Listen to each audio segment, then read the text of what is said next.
তোমাকে একটা কথা বলবো ভাবছিলাম। তুমি কিন্তু কাউকে বলবে না। হ্যাঁ, তা বল। মা তো তোর বন্ধুই হয় নাকি? আমি না তোর বেস্ট ফ্রেন্ড। বল বল, কি হয়েছে? আসলে আমাদের স্কুলে পড়া একটা ছেলে না আমাকে প্রপোজ করেছিল। বাবা, তা বিশাল ব্যাপার তো।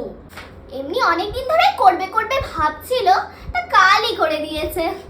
জল তাহলে এত দূর গড়িয়ে গেছে। তুমি কিন্তু কাউকে কিছু বলবে না। আমি কিন্তু তোমাকে বিশ্বাস করে বললাম, আমি কাউকে কিচ্ছু বলিনি, শুধু তোমাকেই বলেছি।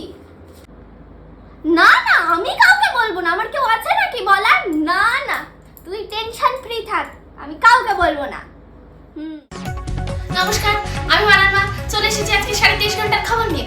তো আমার মেয়ে নাকি প্রেমে পড়েছে। হ্যাঁ, ঠিক শুনছেন বন্ধুরা, আমার মেয়ে নাকি প্রেমে পড়েছে।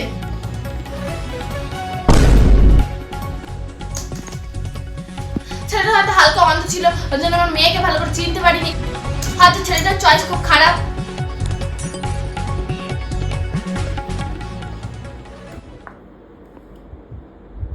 হ্যালো, হ্যাঁ আমার মেয়ে তো প্রেম করছে। হ্যাঁ, জল অনেক দূর গড়িয়ে গেছে। হ্যাঁ হ্যাঁ, ঠিক আছে ঠিক আছে। হ্যাঁ হ্যাঁ, আচ্ছা আচ্ছা।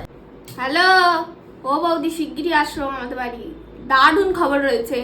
হ্যাঁ, আমার মেয়ে তো প্রেম করছে, জল কিন্তু অনেক দূর গড়িয়ে গেছে। ঠিক আছে শিগগিরই আসো। না না,